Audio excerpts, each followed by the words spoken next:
evening, Patriots, and welcome to the live broadcast of the Douglas Ducote Show. You had a many places to be tonight. You chose to be here with me, and for that, I am forever grateful. So, there is a lot of very upsetting news that we need to get to tonight. So let's dive right into this. Hundreds of pro-Palestinian Hamas demonstrators descended on Washington, D.C. yesterday afternoon. The protesters gathered to protest Israel's prime minister's address to Congress. The U.S. Capitol Police noted that the crowd orders. Officers deployed pepper spray, and social media videos show clashes between officers and the protesters. Protesters burned American flags. They burned Israeli flags. They ripped down American flags from several different flagpoles and replaced them with Palestinian flags and the flag of Hamas. They also defaced many of our national monuments. Many of them were heard chanting Ali Akbar, and they were wearing Hamas headscarves. So let me make something very clear.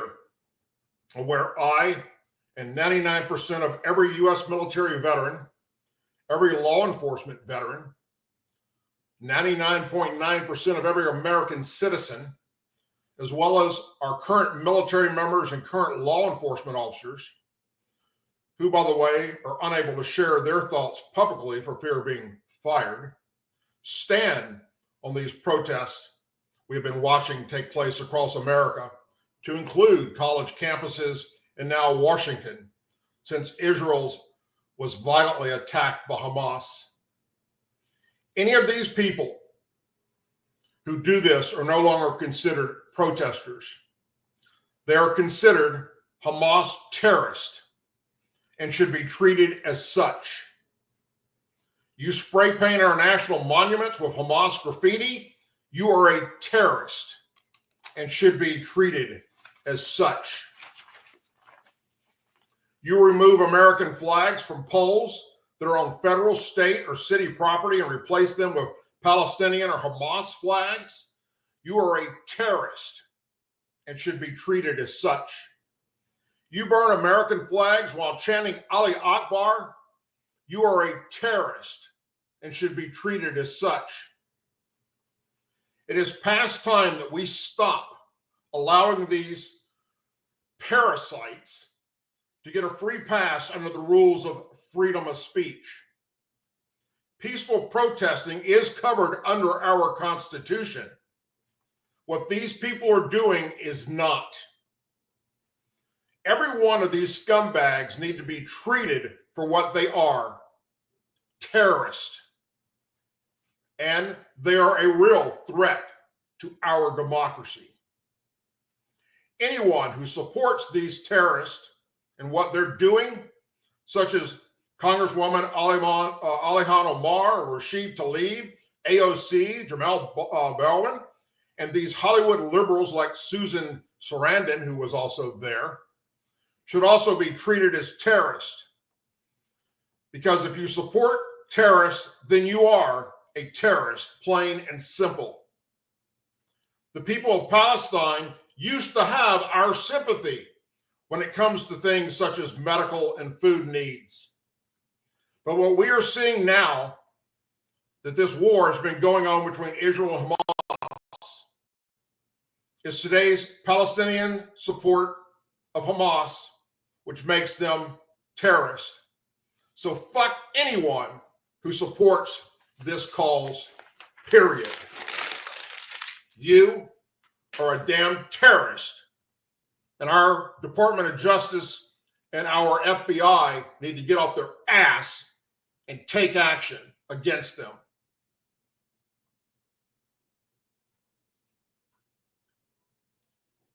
John Kirby, Joe Biden's coordinator for strategic communications at the National Security Council, said today, Iran funds and encourage protest activity in America. Kirby was asked if the Biden administration found remarks by Israel's Prime Minister Benjamin Netanyahu during his joint address to Congress to be false, where he repeatedly accused Iran of being behind much of the terrorism and attacks on Israel. Kirby said, "We do know that Iran has been funding and encouraging some of the protest activity here in the United States. But we do not believe that all of the protest activity out there on a daily basis is being fully funded by Iran. Iran, the #1 country on earth that sponsors terrorists, is financially responsible for these protests, which turn to terrorist-type activities. The same Iran that Joe Biden and Kamala Harris paid $16 billion to. So basically, Joe Biden and Kamala Harris are responsible for Hamas being funded to attack Israel and the protesters that are now becoming straight up terrorists right here in the United States. Democrat Congresswoman Rashid Tlaib protested Israel's prime minister's speech in a joint session to Congress yesterday, sitting there with a sign calling him a war criminal. The prime minister tore into Gaza ceasefire demonstrators across the U.S. and accused Iran of funding those protests during his address.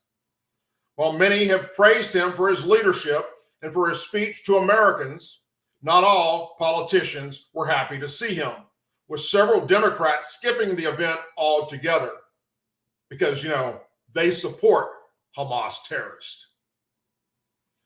But among those that did show up to hear his speech in the chamber was Rashid Tlaib, a Palestinian American who is one of Israel's hardest critics in the House of Representatives. She staged a silent protest for much of his speech, holding a double-sided sign that read "guilty of genocide" on one side and "war criminal" on the other. A member of the House Sergeant of Arms went over to her multiple times and told her to stop this, after which she'd put the sign down but would hold it back up again when they walked away. It's also worth mentioning that Congresswoman Tlaib also called for Israel's prime minister to be arrested by the International Criminal Court. Once again, if you support terrorists, as Congresswoman Tlaib does, the Sergeant at Arms should have arrested her for this act. And law enforcement should be arresting everyone out there that's doing these acts of terrorism support. And she, along with her counter-Hamas supporter, Alihan Omar, should both be deported from our country. Congressman Carlos Jamaris said today that the chaos unfolding on the streets of Washington, D.C. lies squarely on the shoulder of those in power who failed to act, including Democrats in Congress, the Biden administration, and college officials who did not end or condemn the protests earlier this year as they turned violent and chaotic. Since October 7th, when Hamas brutally attacked, beat, killed, and kidnapped Israeli citizens and several American citizens, which, by the way, are still being held in Gaza somewhere, the Biden administration and woke university administrators across America have refused to take action and shut these anti-Semitic pro-Hamas rioters down. Their inaction led to one of the most reprehensible riots on Capitol Hill during Prime Minister's address. Rioters attacked police officers, defaced our monuments, set American flags ablaze, and wreaked havoc in Washington, D.C., while spreading anti-Semitic canards. This chaos lies squarely on the shoulders of those in power who failed to act. What happened yesterday is not free speech, it is hate speech. This is just a glimpse of what's to come. Universities across this nation are in danger of becoming pro-Hamas dumpster fires as students return to campus this coming semester, he added. State Department spokesman Matthew Miller said today that something is seriously wrong with the way anti-Israel protests are unfolding in the nation's capital. Something is seriously wrong when you see people marching through the streets of Washington, D.C., carrying Hamas banners, literally Hamas banners, carrying the Hamas flag down the street in Washington, D.C., when you see people spray painting on the fountains in Washington and the monuments that Hamas is coming, when you see them displaying signs calling for the death of Jews, when you see them burning American flags, it's despicable, Miller said. It's hateful. It runs contrary to the values of this country. I think especially when you consider what that flag that we saw being burned yesterday stands for, he continued. And one of the things that it stands for is the right to protest, the right to make your views known, but to make them known peacefully. I would say to anyone that is burning an American flag while spray painting pro-Hamas graffiti in Washington to stop and think for a moment about what would happen if you were protesting Hamas rule in Gaza, Miller said. And it's not a question that you have to look very hard for an answer, because we know, because we've seen in the past when people have protested Hamas rule in Gaza, we've seen how Hamas responds. They respond with brutal crackdowns, with arrest, and even death. The head of the Fraternal Order of Police for the U.S. Park Police said it was disheartening to hear members of Congress and the media say officers gave anti-Israel agitators a pass during Wednesday's chaotic protests in Washington, while blaming the Biden administration for staffing issues. Chairman Keith Spencer said law enforcement made several arrests despite only having, are you ready for this? 29 officers available with no additional help from the Department of Interior. That's why it's so disheartening to hear some members of Congress and members of the media, many of whom described as champions of law enforcement, suggesting that officers gave protesters a pass or that insufficient arrests were made, Spencer said in a statement today. Nothing could be further from the truth. The 29 officers available arrested 10 people while being assaulted by a mob of thousands, Spencer said. He said the agency didn't have the proper staffing or resources to deal with this. In an interview with the New York Post, the union chief said protesters even started throwing objects at officers that were filled with feces. The Interior Department and the National Park Service have stood in the way of congressional action on the U.S. Park Police Modernization Act, which would have solved many of these issues for decades to come, Spencer said. So, why did the Department of Justice, who watched it all unfolding right there in Washington, D.C., not see to it that the park police had backup? Did not see to it that local police and local sheriffs flooded the streets in Washington to stop this and arrest these terrorists? Why did they rely on just the park police and their 29 officers to deal with this mob? Luckily, so far, none of these officers have lost their life. But trust me, that's coming. And then, will the Department of Justice do anything about it? Will the Biden administration do anything about it? Will the FBI do anything about it? How many police officers will have to be severely injured or killed by these young, college-age, white, primarily, college students that have gone from being peaceful protesters to terrorist, how many have to be killed before we do something to stop it? That should be the question on everybody's mind.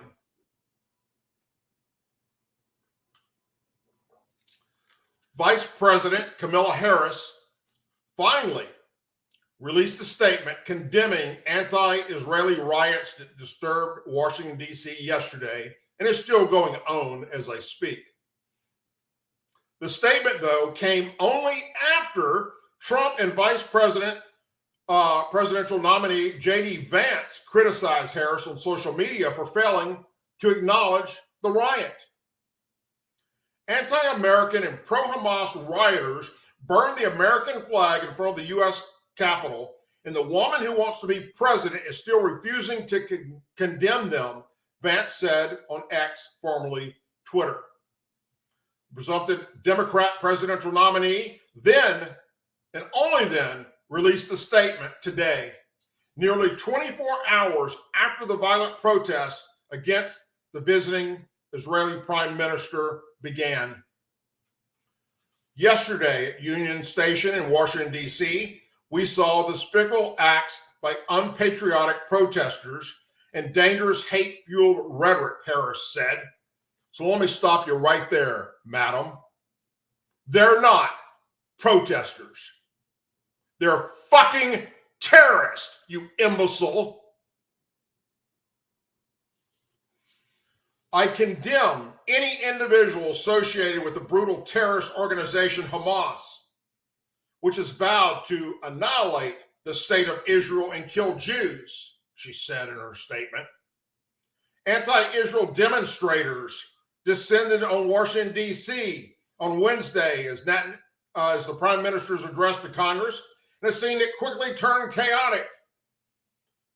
At least one demonstrator whose face was covered was spotted by Fox News carrying what appeared to be, and turned out to be, the flag of the terrorist group Hamas, while others were heard shouting Ali Akbar and burning American flags.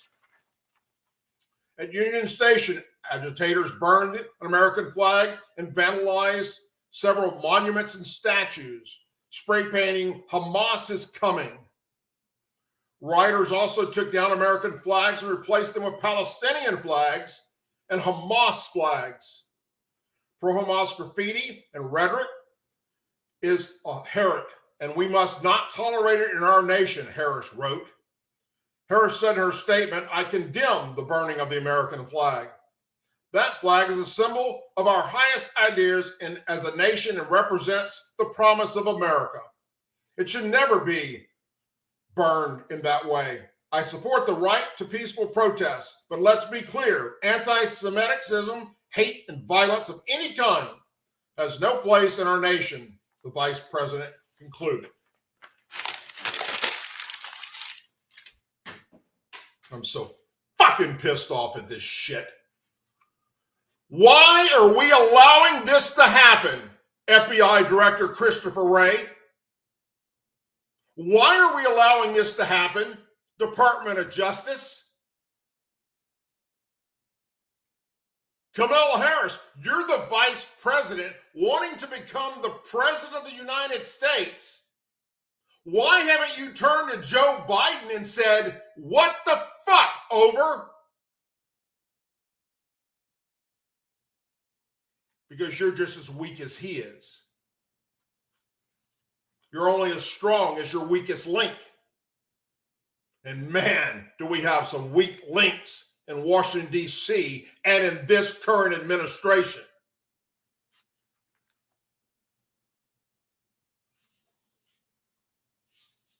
Now let's move on to some other disturbing news. We now know that local law enforcement repeatedly offered to provide drone coverage in the sky above former President Trump's July 13th campaign rally, where he survived a failed assassination attempt, but was turned down by the U.S. Secret Service. According to Senator Josh Hawley, citing a new whistleblower that has come forward. According to one whistleblower, the night before the rally, U.S. Secret Service repeatedly denied offers from local law enforcement partners to utilize drone technology to secure the rally, he said. A member of the Senate Homeland Security and Governmental Affairs Committee wrote in a letter to Homeland Security Secretary Alejandro Mayorkas. This means that the technology was both available to the Secret Service and available to be deployed to secure the site. Secret Service said no. FBI Director Christopher Wray, whose agency has taken a lead role in the investigation, confirmed during a congressional hearing this week that the would-be assassin, Thomas Matthew Crooks, flew a drone himself overhead before Trump took the stage. This raises an obvious question. Why was the U.S. Secret Service not using not only its own drones, but allowing local law enforcement to use theirs to protect Trump? The U.S. Secret Service did not ask for local partners to fly their drones until after the shooting took place, according to the whistleblower. The whistleblower further alleges that after the shooting took place, Secret Service changed course and asked the local partner to deploy the drone technology to survey the site in the aftermath of the attack. The senator asked Mayorkas to hand over all Department of Homeland Security communications regarding drone coverage from the rally as part of the congressional investigation into the security failure that allowed an armed man within 150 yards of the former president to attempt to assassinate him. It is hard to understand why the Secret Service would decline to use drones when they were offered, particularly given the fact that the Secret Service permitted the shooter to overfly the rally with his own drone. The failure to deploy drone technology is all the more concerning since, according to the whistleblower, the drone Secret Service was offered had the capability to not only identify active shooters, but also to help neutralize them.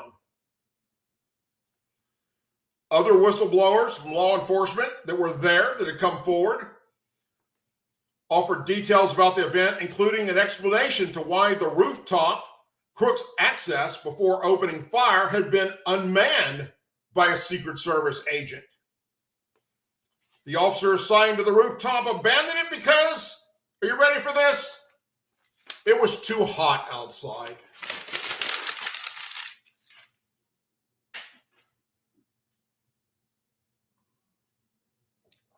I said this in Tuesday night's show, and I'll say it again. Until they prove otherwise, as a veteran law enforcement officer, as a veteran combat Army veteran, I'm going to tell you right now, I believe, and so do all my friends that I've been talking back and forth with in emails and text messages that are also veterans and law enforcement officers, and some in high-ranking positions in our U.S. government and law enforcement, are all saying the same damn thing. Every day, this looks more and more like a planned event, an inside job to kill Donald Trump. There is no way possible right now you can convince us that this was all just incompetence, just a mistake.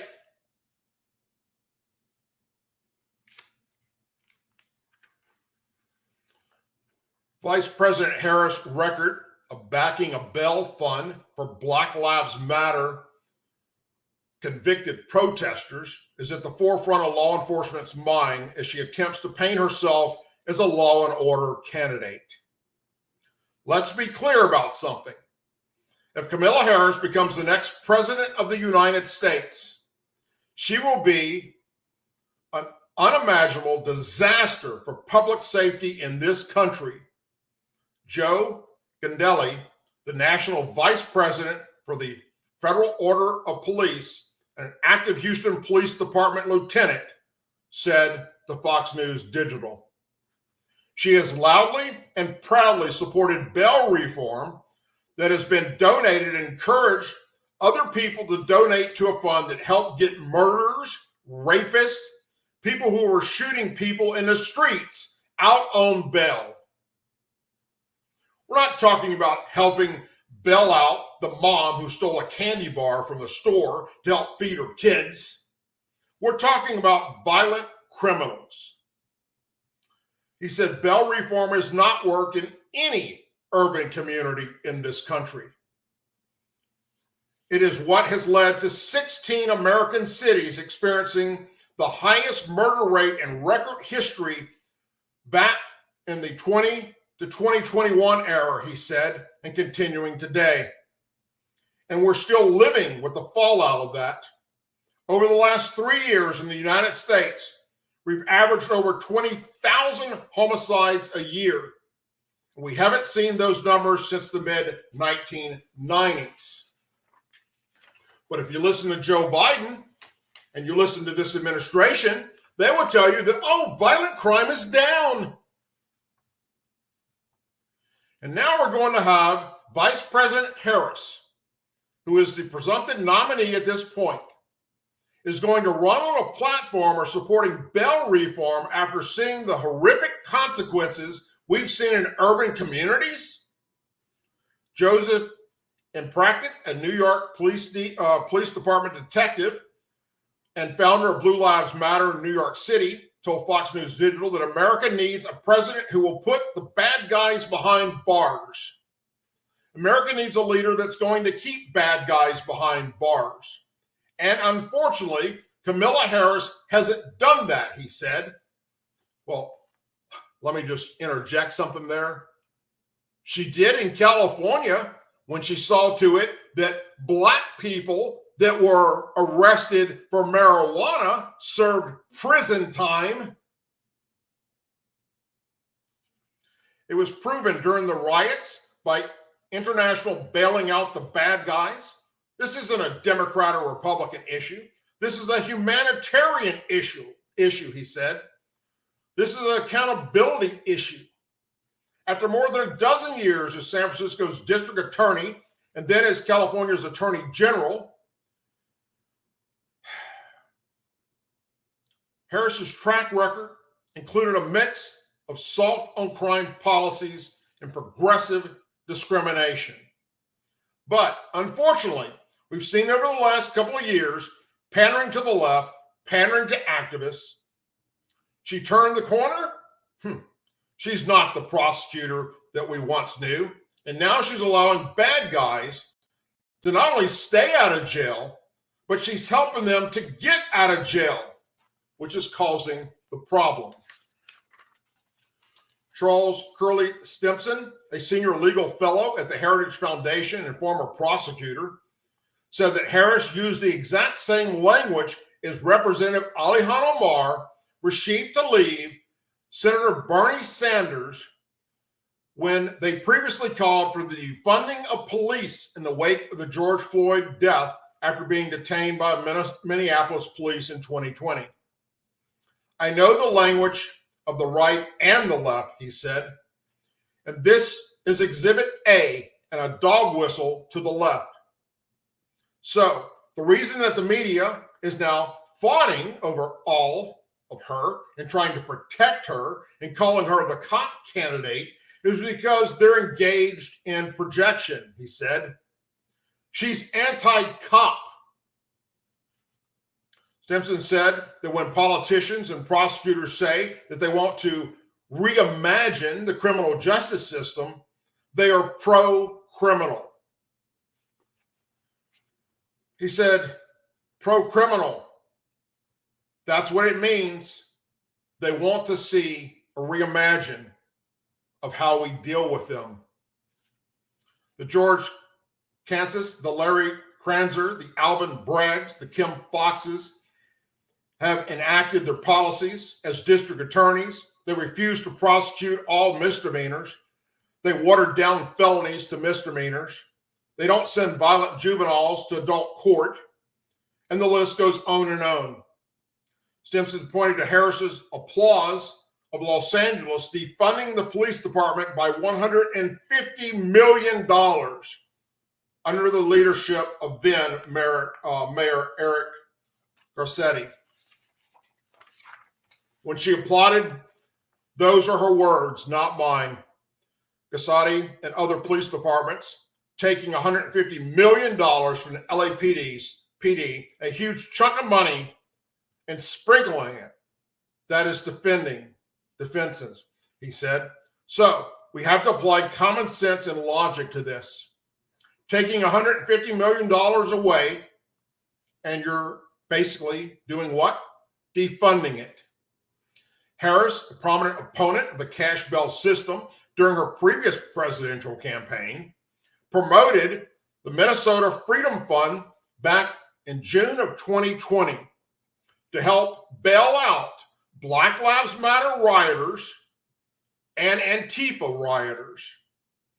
But only a fraction of the more than 41 million actually went to where it should have gone to, which is keeping them in jail.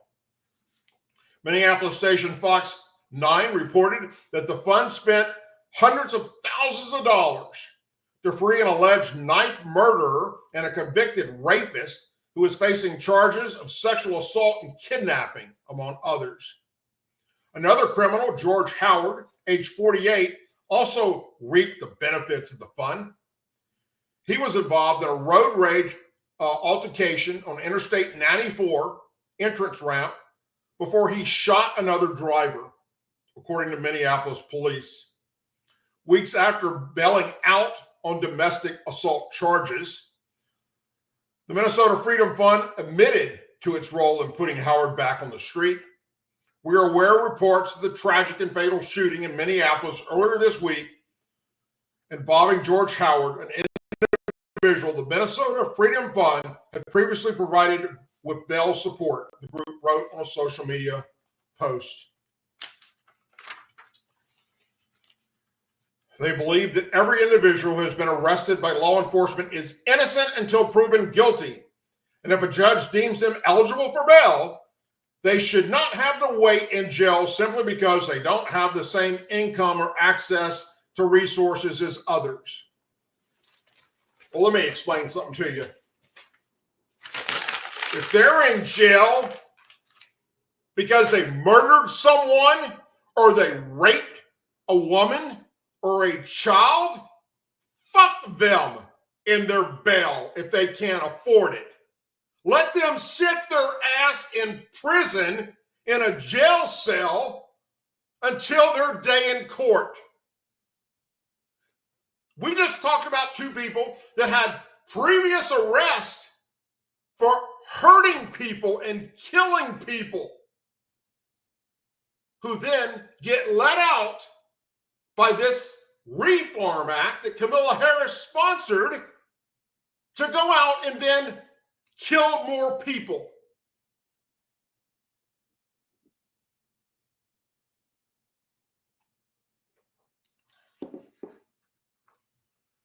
The House of Representatives voted along partisan lines to condemn Vice President Kamala Harris' handling of the U.S. southern border, the first piece of legislation targeting Harris since she became the Democrats' presumptive 2024 nominee.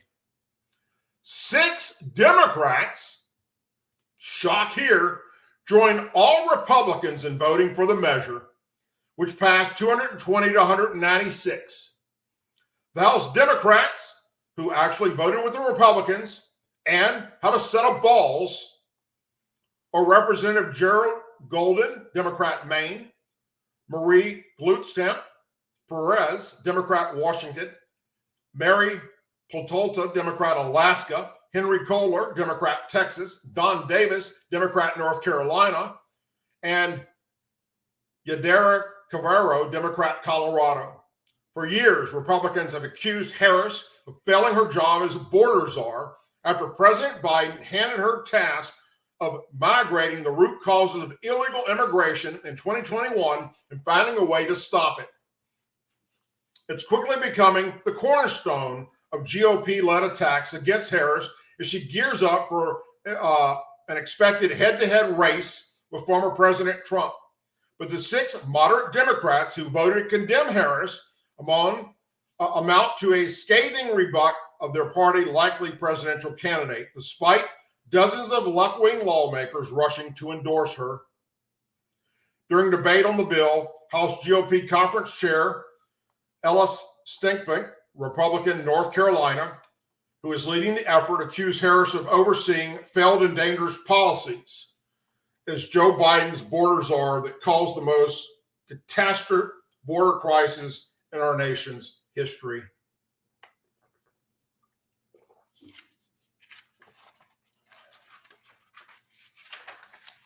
House Homeland Security Committee Chairman Mark Green similarly opened debate with, "We've been told that the vice president's job was to find the root causes of the crisis. Turns out, to do so, she could have just looked in the mirror." Democrats, however, have accused Republicans of being openly political in their motives.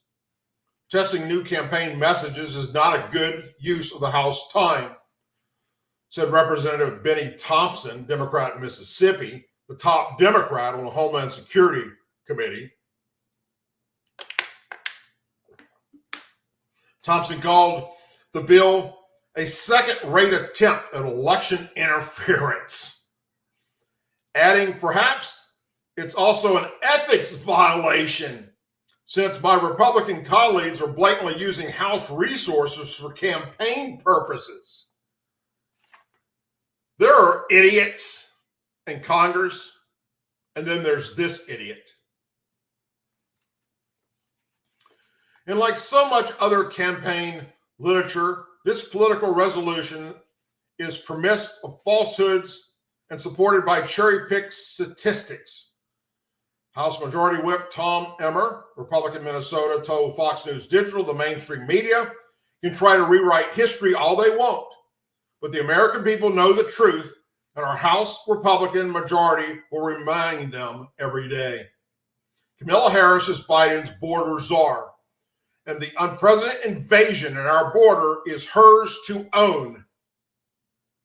Left-wing lawmakers opposed the resolution, also urging that Harris' mission to tackle the root cause of migration was not a directive to oversee border security and operations. And in true no-merit fashion, House Minority Leader Hakeem Jeffries, Democrat in New York, accused Republicans of making up the border czar title in his weekly press conference today. The resolution is the House's last vote before Congress recess for a month. They'll be back later in August after Labor Day.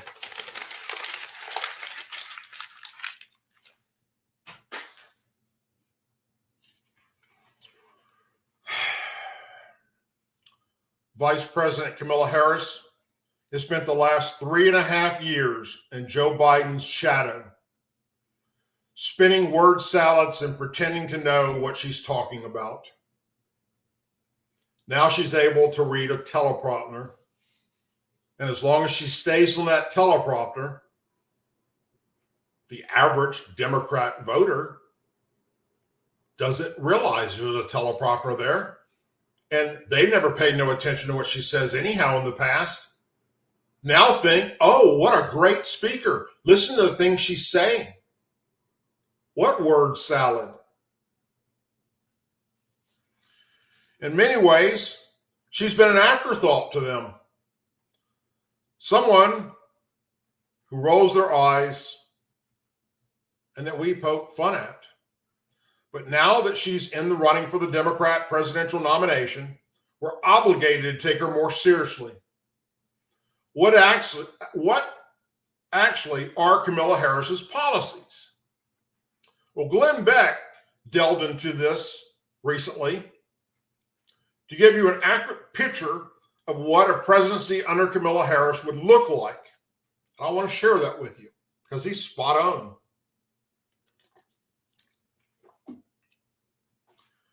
She was one of only 14 people that endorsed the new Green Deal. Among those who signed it were Bernie Sanders and Elizabeth Warren, placing Kamala Harris with the radical of the radicals. Harris co-sponsored single-payer health care, i.e. universal health care. You know who's going to pay for that? You and me. You know what I'm talking about, universal health care? Ask a veteran. That's the VA. The government runs our health care, and it is beyond a disaster. She advocated for a complete transition away from fossil fuels in the next 10 years, which would have led to a collapse of our economy. She supported a universal government's job guarantee, which you, the taxpayer, will fund. A job guarantee, if you don't know what that is an economic policy proposal that aims to create full employment and price stability by having states promise to hire unemployed workers as a last resort for employment. So basically, if you were unable to find a job, you'd be guaranteed a job within the government, paying you a $15 an hour starting pay. So let's say, I don't know, hypothetically, you work, your job experiences are from high school, you worked at Pizza Hut. And then you left Pizza Hut after a while and you went to work at McDonald's. And then maybe you moved up a little bit and you went to work at the shoe store in the mall. And then because, I don't know, you spent most of your free time smoking dope and hanging out with your buddies and not really giving a shit about your job, bitching about not getting paid enough, nobody will hire you. Under this program, you get hired by the government and you'll be paid $15 an hour starting wage. Kamala Harris wanted to upgrade every single home and business in the country for energy efficiency with green energy. Now, yes, you'd be funding that, but that's theoretically impossible. It cannot be done. Harris also supports universal basic income for all Americans, new national living wage standards, more power for labor unions, free college for all, a complete overhaul to a new electric grid, the end of gasoline cars by 2030, and the transformation of the U.S. agriculture, including the end of much of the cattle industry, because they've determined that cow farts, that's right, just like human farts, when a cow eats and gas passes through its intestines and stinky air comes out of its butthole, that is the main root cause of destroying our ozone layer. Cattle farts. So we must do something about that, according to Kamala Harris. She is a Democrat socialist and is beyond incompetent.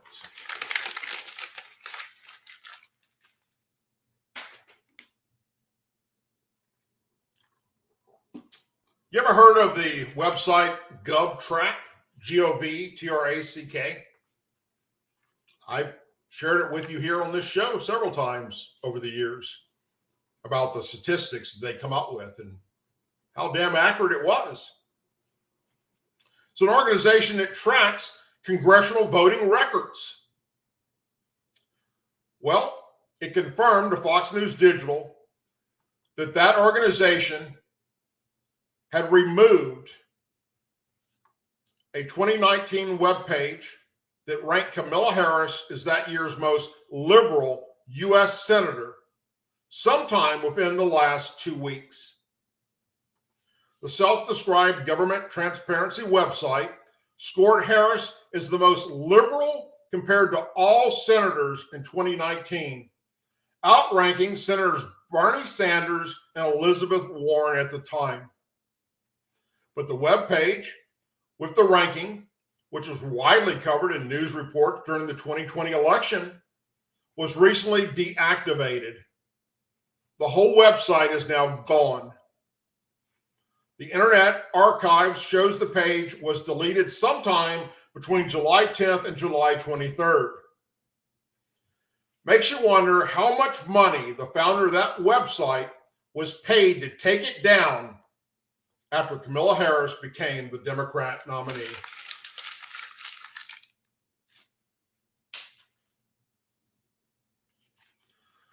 America needs a leader, and Joe Biden has not acted like one in the past 3.5 years. His Oval Office speech to the nation didn't help. It's hard to believe that President Joe Biden's big boy solo news conference was only 2 weeks ago. It feels like a lifetime of news has happened since then. At that event, the media grilled Biden about his horrible performance at the June 27th debate with former President Donald Trump. At the end of the news conference, Biden was asked this question: if your team came back and showed you data that she, Vice President Kamala Harris, would far better against former President Donald Trump, would you reconsider your decision to stay in the race? And Biden answered in a weird whisper, no, unless they came back and said, there's no way you can win. Me, no one is saying that. No poll says that. How quickly times change. Since then, Trump faced an assassination attempt at the rally in Pennsylvania. The Republican National Convention officially nominated Trump at the Milwaukee event, and Biden got COVID-19, supposedly. But no one else around him did, and no one associated with him over the past several weeks leading up to it had COVID-19 either. Oh, and on Sunday, Biden dropped out of the presidential race via a letter on social media. It took Biden 3 days to face our country Wednesday evening in a public Oval Office address and offered more of an explanation about his decision, although it was too little and too late. Biden told the country, it has been an honor in my life to serve as your president. But he said he has also realized it is time to pass the torch to a new generation. No incumbent since President Lyndon Johnson in 1968 has decided not to seek re-election, and Biden waited much too long to make this choice. We're less than a month from the start of the Democrat National Convention in Chicago. How did Biden go from being so adamant that he had soldier on with his campaign to believing it's in the best interest of my party and the country for me to stand down and focus solely on fulfilling my duties as president for the remainder of my term, he wrote in his letter Sunday? Biden didn't offer a good explanation in his Wednesday address. His illness, along with his sudden decision to abandon the presidential race, spurred all kinds of unfounded rumors, with people wondering if Biden had been hospitalized or worse. Biden wasn't public for nearly a week after he left his home Tuesday in Delaware. And Americans' uncertainty about the condition of their president is on Biden for not making a formal announcement much sooner. Americans needed to hear from him directly and right away. So is this what preserving democracy looks like? Biden spent much of his brief Oval Office remarks defending his record and what he's done and how he plans to spend his remaining months in office. As he usually does, Biden reiterated how this election is all about preserving and defending our democracy. Yet, Biden did not give an adequate rationale as to why he waited so long to make his decision. By doing so now, so late in the game, he denied Democrat voters a true primary in which they could pick from a robust crop of candidates. Instead, they're stuck with Harris, whom no one, not a single delegate, voted for to become president in 2020 during the primaries. She has quickly become a media darling with star fundraisers now. The Democrat Party had rallied around her. At 59, she's decades younger than Biden, who's 81, and Trump is 78. But she doesn't bring much else to the table besides her youth. Her policies are and will continue to be Joe Biden's policies. The policies that have really upset real hardworking Americans across this country. Biden also refused to level with the American people about his health, even as he struggled to read at times from the teleprompter. There are tremendous times ahead, turbulent times ahead in the coming months, and Biden did not offer any confidence that he's the one to lead us through them. It was just another babbling, rambling speech of bullshit.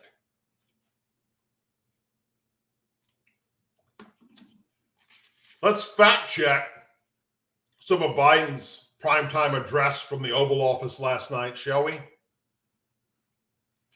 He said America now has the strongest economy in the world. Quote, "Today we have the strongest economy in the world. We created nearly 16 million new jobs. That's a record. Wages are up. Inflation continues to go down. Racial wealth gap is the lowest it's been in 20 years, all of which is not true." Here are the facts on that statement. The overwhelming majority of those jobs, he didn't create. Their jobs recovered after the COVID pandemic ended, companies reopening back up and therefore putting their employees back to work. You didn't make these jobs up, Joe Biden. The claim that wages are up, well, is kind of true. According to the Bureau of Labor Statistics, so has inflation, which then zeroes out the claim. The claim about the racial wealth gap, the Federal Reserve data shows that the dollar amount of the racial wealth gap increased by 49,950, according to the Brookings Institute. A similar analyst from Duke University found that that amount has also increased, making his claim no merit at all. Biden said, "We're also securing our border. Border crossings are lower today than the previous administration left office." This is 100% a bald-faced lie. Encounters on the southern border of those trying to enter the U.S. without authorization have gone up drastically since Joe Biden and Kamala Harris became our new administration. In fact, more have crossed our southern border illegally than any other president in American history's time in office. per Biden's own Department of Homeland Security. 6.5 million encounters with the U.S.-Mexican border so far under Biden, and a little more than 700,000 migrants who arrived at ports of entry without authorization to enter the U.S. Of those 6.5 million encounters by the Border Patrol, over 2.5 million people have been released into this country with only a notice to appear in immigration courts or report to Immigrations and Customs Enforcement in the future, or other classifications such as parole. None of them will show up. Not to mention, per Department of Homeland Security, they estimate there were well over 4 million gotaways, unlawful entries into America. That's the facts of Joe Biden's speech last night. Let's fact check Harris's campaign speech, the first one she just gave recently. Claim, well, Trump was found liable of committing sexual abuse. As Attorney General of California, I took on the big Wall Street banks and held them accountable for fraud. Donald Trump was just found guilty of fraud on 34 counts. Fact check. In May 2023, a jury found Donald Trump liable of sexual abuse and defamation in a civil case brought by E. Jean Carroll.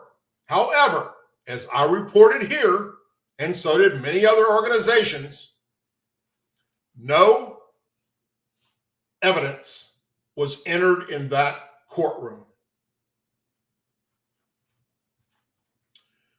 And no criminal convictions for fraud ever existed against him. Reuters provides detail on the sexual abuse liability, while AP News reports on the ongoing fraud lawsuit, and no evidence was submitted in court. The jury was made up of Trump derangement syndrome people and will be overturned on appeal. Trust me. Claim, Donald Trump intends to cut Social Security and Medicare. Fact check. Not true. Donald Trump has not proposed cutting these programs. Now, some Republicans have suggested reforms that possibly might affect them in some manner. However, there is currently no evidence to attribute specific cuts to Social Security to Donald J. Trump. Claim, we just had the best 24 hours of grassroots fundraising in presidential campaign history, $81 million. Fact check. This was the money released to her campaign that was already donated by Democrats and liberals to Biden's re-election campaign. Her supporters did not send her $81 million in 24 hours. She is a bald-faced liar. Claim, Joe's legacy of accomplishment over his entire career and over the past 3.5 years is unmatched in modern history. In one term, think about it, in one term as president, he has already surpassed the legacy of most presidents who served 2 terms in office. Fact check. While President Biden has achieved some legislative victories, comparing his accomplishment to those of 2-term presidents without any historical context is bullshit. Evaluating his legacy requires nuanced analysis considering the circumstances of his presidency that will take years to come.